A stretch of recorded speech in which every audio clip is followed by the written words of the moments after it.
Hey everybody, it's low carbon keto nutrition specialist Amy Berger from 2itnutrition.com, bringing you, as always, keto without the crazy. Why do I bring you keto without the crazy? Because somebody has to.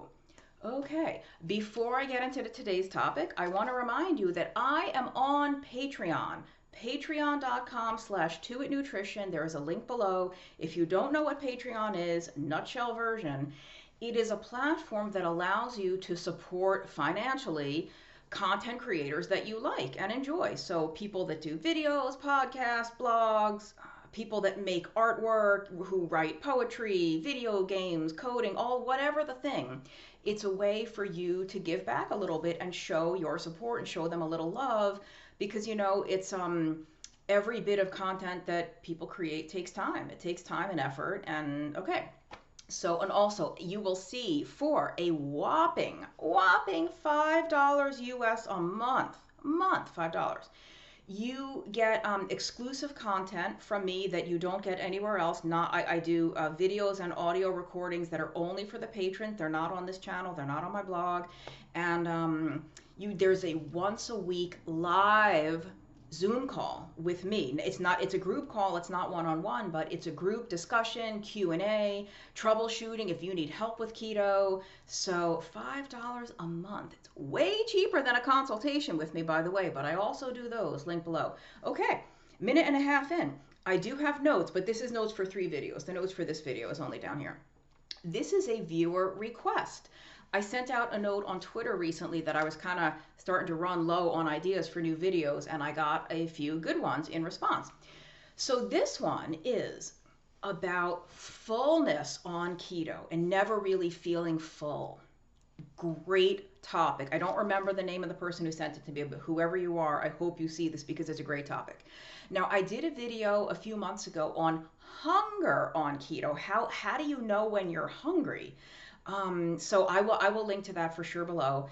And in that video, I did discuss a little bit of how to know when you're full, but I think most of us probably are better able to recognize the hunger than we are recognizing the stopping point or the point at which it would be wise to stop. So a couple of things. Let me see where to start. I guess I'll start with something that I always like to emphasize with people almost on any topic. If you are someone who's doing a low carb or ketogenic diet and you feel like you're never full, you're never quite satisfied, it's never, and you just always want to keep eating, you are not alone. You're not crazy, you're not doing something wrong, your body's not weird or broken or messed up. Like, this is so common. So if you thought you were the only one, you're not. Welcome to our club. And some people never have this problem, regardless of what kind of diet they're following, whether it's higher carb, normal, standard, American, Western type diet, or a very low carb or ketogenic diet. Some people, they have the off switch, they eat, I've had enough, and they back away from the table. There could be 5 bites of food still left on the plate. I'm full, I'm good. I don't need to clean the plate. I don't need to be a gold medal winning clean the plate club champion, right? So many of us don't have that. Many of us, myself included, feel like we have no off switch. I can go several hours without eating, and I'll start to feel hungry, and it'll build and build and build until it's like, okay, I'm really hungry, time for a nice big meal. And while I'm having that meal, though, I don't ever really want to stop. I'm 5'2", and I'm a female, so I shouldn't really need, and it's not like I'm a mountain climber. I write for a living sitting on my butt. So it's not like I've got this super high metabolism burning millions of calories every day. It shouldn't take all that much food to keep me running, and I can out-eat men twice my size. I could eat double or triple what I've seen some men eat. I don't in front of them because how crazy would that be, but I could. Anyway, enough about me. Let's talk about some issues with this. Let me look at the notes. I'm not sure where to go. I guess something important is don't confuse feeling full with feeling stuffed, right? Or don't confuse feeling satisfied with being stuffed and uncomfortable. There's a point during a meal or a snack where you've had enough. You are satisfied, and you've had enough. Like you're no longer hungry. If you were to get up from the table, you'd be okay. Even if you are still a tiny bit hungry, if you got up from the table and went to do something else, the hunger is so mild and so much reduced that you wouldn't be thinking, oh, I want to go back there and have seconds, or like I shouldn't have left the table so soon. And then there is feeling stuffed, which I'm sure we all know only too well. You're uncomfortable, possibly in pain. Pants are straining against the button or the belt. You kind of want to open the belt one more loop or just undo the top button of the pants. You might even start to feel like lethargic. If you have something to do after the meal, it's going to be a little more taxing because you're kind of tired and full and physically uncomfortable. And believe me, I speak from experience here because, like I said, I'm a writer, and I mean, I'm a nutritionist, but a lot of my income comes from writing in the health and nutrition industry. So so many times I eat as a procrastination tool. Not hungry, I'm not bored, I just don't want to do the writing assignment that's pending and hanging over my head. Like, oh, I can't work, it's lunchtime. I can't start that essay that I have to write, it's dinner time. Or I can't work now, I have to wash the dishes from lunch. And so not only will I eat to procrastinate, but I'll be so full that, oh, I'm so uncomfortable, I can't work. I can't sit there at the computer. I can barely think. I'm so full, I'm so uncomfortable. So I feel you. If you've done this, if you're doing this, you're not the only one. But yeah, we don't want to confuse fullness and satisfaction with, or no, fullness and satisfaction with stuffed. Stuffed is uncomfortable. Fullness and satisfaction is satisfied. You've had enough. And I follow someone recently who I found who I absolutely adore. I won't tell you her name yet, but those of you, you'll recognize this phrase. She coaches people that are like overeaters, binge eaters, people that are just trying to lose weight regardless of whether or not they have a problem with food. And when you're eating, at some point, you need to ask yourself, have I had enough? Have I had enough? And if your answer is no, like you're still hungry and you want to keep eating, keep eating. No is a legitimate answer. Have I had enough yet? No. Okay, have another 3 or 4 bites. Then ask yourself again, have I had enough? And maybe eat it slowly so you give that crosstalk between your digestive system and your brain, give it enough time to register that you've had enough. If you wolf something down, have I had enough? No, give me 4 more. Anyway, have I had enough? Maybe if the answer is yes, because that's a good way to distinguish, am I stuffed? Have I had enough? Like, if I stop eating now, am I comfortable? Yeah. I'm not hungry anymore, and I'm not uncomfortably stuffed and full and bloated. Like, perfect. I think I've had enough. And sometimes it might be, have I had enough? Oh, actually, I think I actually had a little too much. Okay, great. Lesson learned for next time. Ask yourself sooner, have you had enough? Because you asked yourself too late. You had already had more than enough by the time you even asked.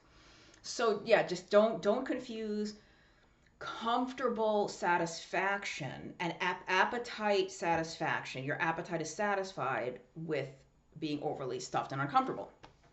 Then some tips and tricks, sort of, but let me say something first. There's many people who, no matter how long they've been doing keto, no matter how keto adapted they are and fat adapted they are, they just want something sweet after a meal. Again, super common issue. If you deal with this, if you're nodding your head, oh, that's me, you're not alone by a long stretch.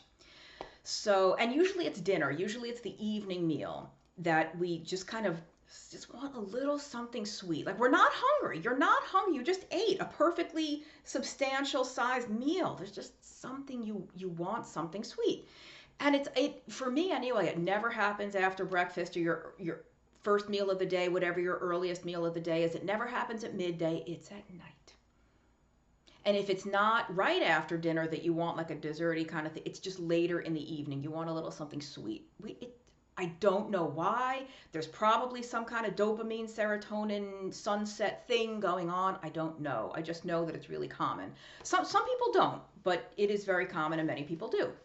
So different ways to go about this. And that's an interesting distinguishing or distinction between feeling full versus satisfied, right? There's satisfied versus stuffed, but then there's also full versus satisfied. You could be full. You're full from an 8-ounce steak and a pile of broccoli, or a 6-ounce pork chop and some zucchini and some, I don't know what, cauliflower rice. Like, you're full. You are full, but you're not satisfied because your body is wanting something sweet. So you have this little sense of like not being satisfied because all your little dietary wants in that moment have not yet been met. Your calorie needs, your energy needs, your food needs have been met because you're full and you know you are. You just want something sweet. So the ways around this, or ways to navigate, you don't have to get around it. Tough it out and just ignore the craving, white knuckle it, get over it, and just don't have something sweet, which is a perfectly legitimate strategy. Another perfectly legitimate strategy, they're all perfectly legitimate if they work for you. Have something sweet, but make it something very, very low in carbs. You know, on Dr. Eric Westman's famous page 4 diet, it's sugar-free Jello. We have that in the book we wrote, End Your Carb Confusion. Sugar-free Jello is a good way. Some people will have like there's a lot of herbal tea now that's like a mint chocolate tea, or like chocolate spicy chai. There's like all these yummy sort of sweet flavors of tea that are sweet on their own or just naturally sweet with the herbs, or you could add a pack of Splenda, stevia, allulose, whatever you like. Those of you that are able to control your portions could do a keto cookie, a keto brownie, keto whatever, like little cheesecake bite, it's homemade keto concoction type things. If you know that you can just have a little piece or have one and put the rest back for some other day. All perfectly legitimate ways to go. Let's see. Okay, another thing. There's some debate about this, and it's the fiber issue. Some people, now, plenty of people doing the carnivore diet. No issues, however much they eat, it's working for them. They're happy with their health, they're happy with their weight, or they're on their way to be happy with their weight or their health. And they don't need the fiber, they don't want the fiber, they just want the meat or the animal food, some of it's dairy, eggs, whatever. Some people do find a satiety benefit from including fibrous foods, i.e. vegetables. So things like broccoli, cauliflower, zucchini, eggplant, cucumber, radishes, mushrooms, green beans, Brussels sprouts. Did I say Brussels sprouts already? I have some in the fridge, so they're on my mind. Celery, fennel, whatever, like low carb vegetables that are high in fiber and they provide bulk. And I think there is some evidence, to be honest, I haven't looked into the research a ton, but there is some evidence that at least some people do get a satiety benefit from having those foods because they will help to stretch your stomach. And for some people that helps. That physiological mechanism of your stomach stretching from that bulk is going to give you more of that sense of being satisfied. So if the carnivore diet works for you, great. Some people feel better with vegetables, in whatever way we might describe feel better.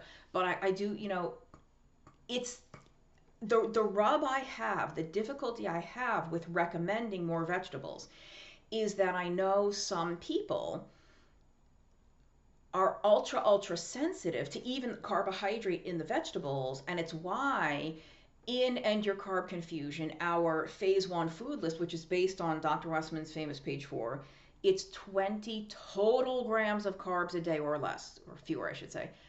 That's really low. When you don't subtract the fiber in things like spinach and zucchini and kale and eggplant, the carbs add up really fast. So you're not going to get a whole lot of fiber. If you are somebody who needs to be in ketosis to get some of the benefits, whether it's appetite suppression to some degree, much lower blood sugar, lower blood pressure, better energy, sharper thinking, whatever it is, if you have discovered for yourself that you actually need to keep those carbs ultra low, then it's not helping you for me to say, well, eat more vegetables if you want to feel fuller or feel more satisfied. But I also think there's a lot of people who don't need to be in ultra strict ketosis. They just need to kind of make sure the carbs are pretty low to very low, but they have more wiggle room than they think they do for things like those fibrous vegetables that will be bulky. And because, to be honest, I think a lot of the people that run into trouble with the carbs, even if they're counting, I mean, I think it's a lot of the net carby stuff. It's the keto cookies and brownies, and it's the almond flour Danish and the, coconut flour cake or whatever, the keto pecan pie. I think that is where people get into trouble with carbs. I find it hard to believe that somebody's weight loss would be stalled because they're eating too much spinach or they're eating too much broccoli. I'm not saying it's impossible. I'm sure it is. There's, Dr. Westman is way smarter than I am. He's more experienced than I am. There's a reason the list is 20 grams total carbs. But I think there's going to be a trade-off between 20 total carbs and staying in ultra ketosis all the time versus not feeling satisfied, still kind of being hungry and looking for other things to satisfy that might be standing in the way specifically of fat loss, maybe even of some of the other health benefits you might get from keto. Not that losing weight is not really a health benefit, it's a weight, but that's a whole separate issue. Let's say your main thing is weight loss or fat loss. If you are terrified to eat more than 20 grams total carbs or whatever carb limit you've set for yourself, then okay, let's say, I'm at 20 carbs already and it's only 4 in the afternoon and I still have one meal to go or something. You might look to get full or fill up on things that are much higher in calorie, much higher in fat, more cheese, I don't know, fat bombs, like whatever. Things that are low in carbs but very calorie dense, when for the purpose of fat loss, you might have been better off having more vegetables to fill you up and maybe keep you full so that you don't need to reach for those very concentrated fats and oils and things like that. So I think, having an extra serving of steamed broccoli, not drowning in butter and cheese or mayonnaise or whatever, like an extra serving of steamed or roasted broccoli with, a little bit of fat for flavor. We're not crazy here. Keto without the crazy. Or an extra serving of roasted eggplant, whatever the vegetable is that you like. And so I find that for me, I can go many days without eating vegetables. I've never done a long, true stint of the strict carnivore diet, but I've gone several days with no vegetables because I don't miss them and I don't crave them and I don't have them on hand and I don't feel like going to the store. And then I'll get back on some vegetables. And I personally like vegetables. I always have, even when I was a kid. My mother never had to force me to eat vegetables, but she happened to be an excellent cook. And so like for me, that like so many people who do the carnivore diet, it's like, oh, What? You mean I just get to eat meat and eggs and I don't have to choke down all that nasty broccoli and all that cauliflower? Ugh, oh, thank God I can just eat the meat. That's not a selling point to me because I like vegetables. And I do, for me personally, I do find a better sense of satisfaction with some vegetables in my meal. And for the calorie amount, and you know I hate the C word, but we have to use it sometimes. For the amount of energy that that has coming into my body compared to just doing a shot of olive oil or something. Not that I've ever done that.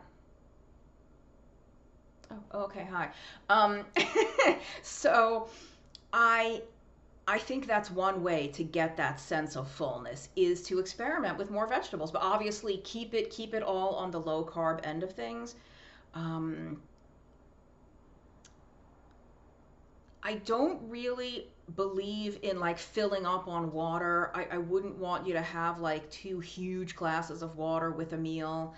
I think that can work. That can work for some people, but I don't know that I want to recommend that as like a good strategy. Let me see before I end. Hmm. Yeah, I guess do definitely watch the video I'm linking to below in the notes for the it's called Exploring Hunger on Keto. That's the name of the video. Because I talked about, I'll just review it real quick here before I close out. The sigh. That's one sign for many people, not for everybody, for many people. At some point during your meal, provided you are eating slowly and not like wolfing things down, if you're eating slowly, sitting down like a human, not snarfing it down in your car, standing up over the sink, eating a meal like a human, at some point during that meal, you will kind of just sit back and sigh. You'll kind of put your fork down. For most people, that is when to stop eating. That is, have I had enough? The sigh, the relaxation is your body's way of saying, hey, guess what? You've had enough. You might not be stuffed. That's the whole point. That sigh usually comes before you're stuffed. You're just satisfied. You have room. There's room left for 3 or 4 or 10 more bites. But if you have 4 or 6 more bites, you will be stuffed. And you could even wait. You could have the sigh, like, oh, there's the sigh. Oh my gosh, Amy was right. She said there would be this sigh, and there it was. Okay, but I still, is my favorite food. There's still half a plate. Let me wait here for 5 or 10 minutes. Let me actually literally set a timer. I'm going to just sit here for 10 minutes. And if I'm still hungry and I still want it, I can have more. But if I'm not hungry after 10 minutes or 5 minutes, whatever you want to start with, then you're good. And you can either scrape it into the trash or put it in a container in the fridge and have it later, have it tomorrow. If you like really don't like to waste food, you don't have to waste it. Stick it in the fridge for some other time. But that's the sigh is and I didn't come up with that. I learned that years and years ago. I don't remember where I heard it, but then every time I have the sigh, it's like, the sigh. It does not happen at every meal, but it's just sort of something interesting that you could be on the lookout for, that may tell you. But I hope that's helpful. If anything, there's no easy answers here. I want to emphasize again, you're not alone. If you have trouble discerning when you're comfortably full, comfortably had enough versus I went a little too far and now I'm uncomfortable. It's just very common, and there's no easy answers, and most importantly, there are no one size fits all answers. There's only what works for you. And that's true for the not being sure when you're full or satisfied. It's true for how do you deal with cravings for sweet after a meal. There's no right or wrong. There's what works for you and what's going to help you get the result you want, whatever result that may be. Fat loss, better blood sugar, clearer skin. All right. Thank you for that great topic idea, whoever you were. And if any of you have suggestions for things that work for you with this kind of thing, detecting your hunger signals, your fullness signals, your satisfaction signals, leave a comment, because we all need to learn. I learn new things every day. So if you have little tips and tricks that work for you, Don't keep them a secret. We all want to know. See you next time.